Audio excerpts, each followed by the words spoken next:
अच्छा नेतृत्व करेंगे। तो बताइए, दर्शक भी तमाम ये इंतजार कर रहे हैं। आपने बहुत अहम बात कही है इंडिया न्यूज के माध्यम से कि सीएम योगी में आपको कुछ ऐसे गुण दिखाई देंगे। तो कौन कौन से वो गुण हैं जिससे आप दर्शकों को ये बात बताना चाहेंगे आचार्य जी? देखिए, इस देश का पहला मुख्यमंत्री जो भगवा धारण करके मुख्यमंत्री की शपथ ले रहा है, जी। ये अपने आप में ही लक्षण है। और हमारे हमारे महाराज जी भी मेरी बात से समर्थन देंगे मुझे कि एक ऐसा व्यक्ति जो भगवा धारण करके मुख्यमंत्री का शपथ ले रहा है, जी। उस विधर्मी राज्य में, उस विधर्मी मुख्यमंत्री नेताओं के बीच में जो नमाज होते समय मंदिर की घंटियां पकड़ने के लिए सिपाही लगा देते थे, जी। कहीं इन जिहादियों के नमाज में दखल ना हो जाए, वहां पर एक आता है ऐसा महापुरुष जो भगवा पहन के, और देखिएगा आने वाले कालखंड में एक ऐसा ऐतिहासिक महापुरुष जो भगवा धारण करते ही प्रधानमंत्री की शपथ भी लेगा, भगवा पहन के। ये अपने आप में बहुत बड़ी है। भगवा क्या है? भगवा उस सूर्य प्रकाश का, उस सूर्य देवता का रंग है वो भगवा, जो आदित्य योगीनाथ पहन के उसको इस देश के प्रधानमंत्री की शपथ लेंगे। और एक व्यक्ति छोटे छोटे पद के विधायक, अरे बड़ी बड़ी मर्सिडीज गाड़ियों में घूमते, एक छोटा सा टटपूंजिया विधायक भी, और उसके पास क्या है? बहन देखिए उत्तराखंड में चाय की दुकान लगाती है। जी। जी। वो सादगी का प्रतिमामान है, सादगी का प्रतीक है वो व्यक्ति, और केवल हथियार लेके चलता है और कहता है कि जो हिंदुत्व की बात करेगा वही देश पे राज करेगा।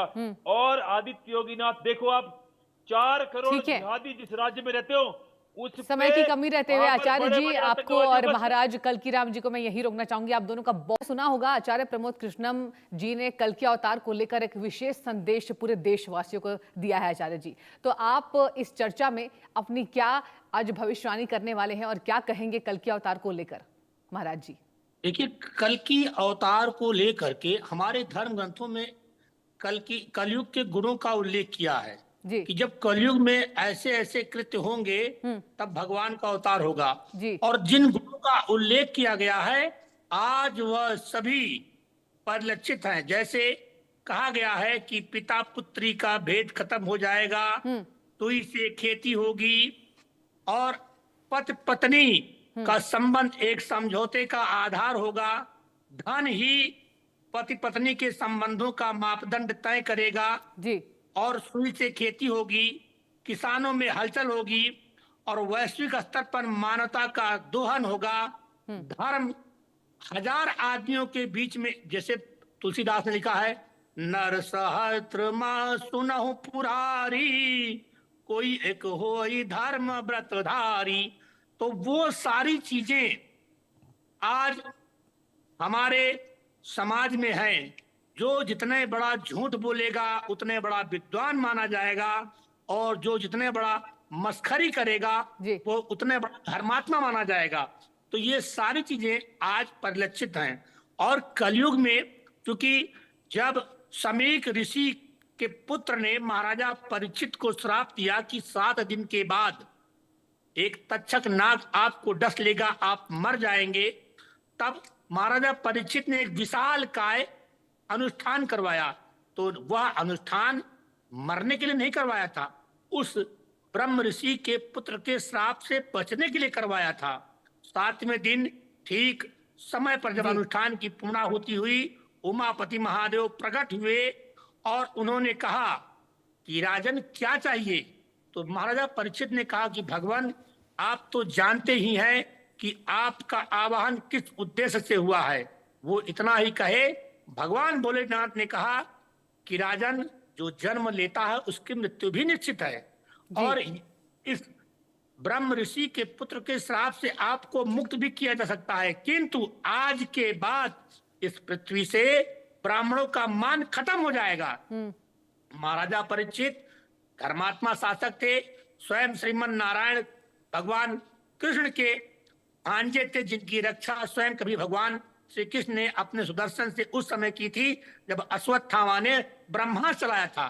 तो वो 7 दिनों के अनुष्ठान में सब कुछ सुन चुके थे। तो उन्होंने कहा कि भगवान, जब कलयुग के आगमन मात्र से ही मेरा जाना सुनिश्चित हो गया, जी। जिसने स्वप्न में भी कभी पाप नहीं किया है, तो कलयुग भविष्य में तो बहुत त्रास देगा। तो भगवान, तो महाराजा परीक्षित ने कहा कि प्रभु, अगर आप देना ही चाहते हैं तो मुझे वरदान दीजिए कि कलयुग का यही चरण अंतिम चरण हो। भगवान ने कहा तथास्तु।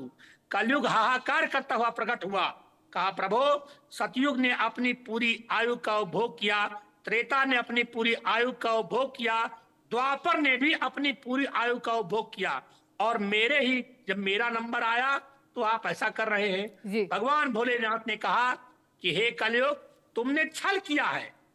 तुमको 4 स्थान रहने के लिए मिला था, तुमने एक अतिरिक्त मांगा, और राजन ने तुमको स्वर्ण में रहने की अनुमति दी, और तुमने छल किया है। सबसे पहला छल उसी के लिए किया जिसने तुमको आश्रय दिया। तो कहा प्रभु, कलयुग बोला हे प्रभु, अभी तो मेरा युग आरंभ ही नहीं हुआ है, अभी तो प्रथम चरण में ही प्रवेश किया है। भगवान ने कहा प्रथम चरण में ही अपने सारे चरणों का गुण ले आओ। तो कलयुग का प्रथम चरण ही अंतिम चरण है, क्योंकि हमारे देश में 1000 वर्षों तक अंग्रेजों ने, मुगलों ने शासन किया। नालंदा विश्वविद्यालय 6 महीने तक चला, तो वहां रद्दी के टोकरे नहीं जल रहे थे। हमारे धर्म ग्रंथों के साथ बहुत व्यापक स्तर पर छेड़छाड़ की गई है, इसलिए हम मूल तत्व हमारे पास है ही नहीं है। किसी भी व्रत को आप, व्रत कथा को उठा लीजिए, किसी भी व्रत कथा में आप कथा नहीं पाएंगे जी। चाहे वो सोमवार की व्रत कथा हो, चाहे मंगलवार की हो, चाहे बृहस्पतिवार की हो, अथवा सत्यनारायण की हो या शुक्रवार की हो, सारी कथाओं में हम अल पढ़ते हैं, कथा गायब हो गई है। कहने का तात्पर्य यह है कि हमारे धर्म ग्रंथों के साथ इतनी व्यापक छेड़छाड़ हुई है कि हमारे पास मूल तत्व है ही नहीं।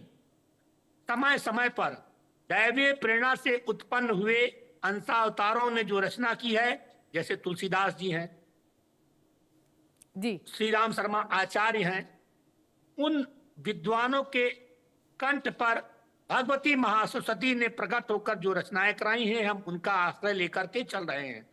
तो कलयुग का प्रथम चरण ही अंतिम चरण है, और कलयुग को लेकर जो गुणों का उल्लेख किया गया है वह वर्तमान में परिलक्षित हो रहा है। जैसे इस्लाम धर्म में कहा गया है कि 14 हिजरी के बाद कयामत आएगी, 1450 साल चल रहे हैं।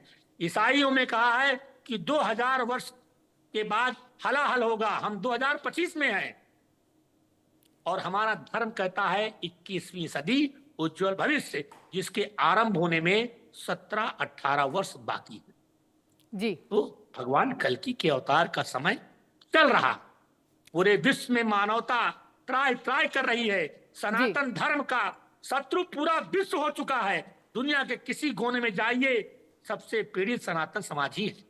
लोग आपस में, जैसे अभी थाईलैंड में युद्ध हुआ, सबसे पहले वहां क्या किया गया, भगवान विष्णु का मंदिर ही तोड़ दिया। तो कलयुग अपने अंतिम चरण में है।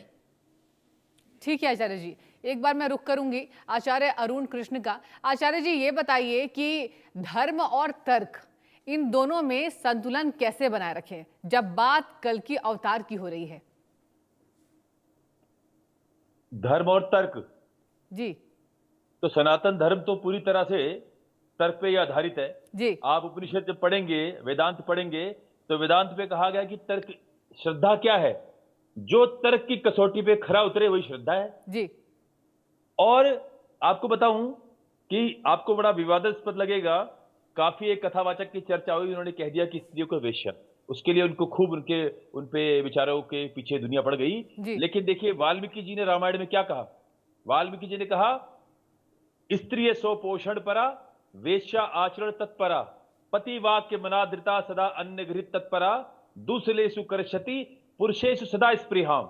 कि एक ऐसा कालखंड आएगा कलयुग में जब स्त्रियां अपने पोषण में लगी रहेंगी और वेश्याओं जैसा आचरण करेंगी, पति का अनादर करके दूसरों के घरों में झांकेंगी और चरित्रहीन दुष्ट प्रवृत्ति के पुरुषों के साथ रहना पसंद करेंगी। उन्होंने देखो पुरुषों को क्या कहा, पुरुषों को भी कहा कि चरित्रहीन और दुष्ट प्रवृत्ति के पुरुषों के साथ स्त्रियां रहना पसंद करेंगी, वेश्याओं जैसा आचरण करेंगी।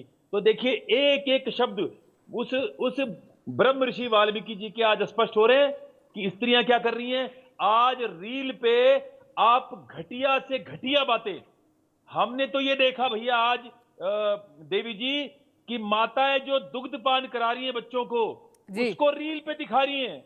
मतलब आप सोचिए, निम्रता की, घटियापन की, चरित्रहीनता की पराकाष्ठा, कि जो माँ बच्चे को दूध पिला रही है उसको टीवी पे दिखा रही है, उसको रील बना रही है ताकि ज्यादा वायरल हो जाए। स्त्रियां अंडर गारमेंट्स में मेट्रो में घूम रही हैं।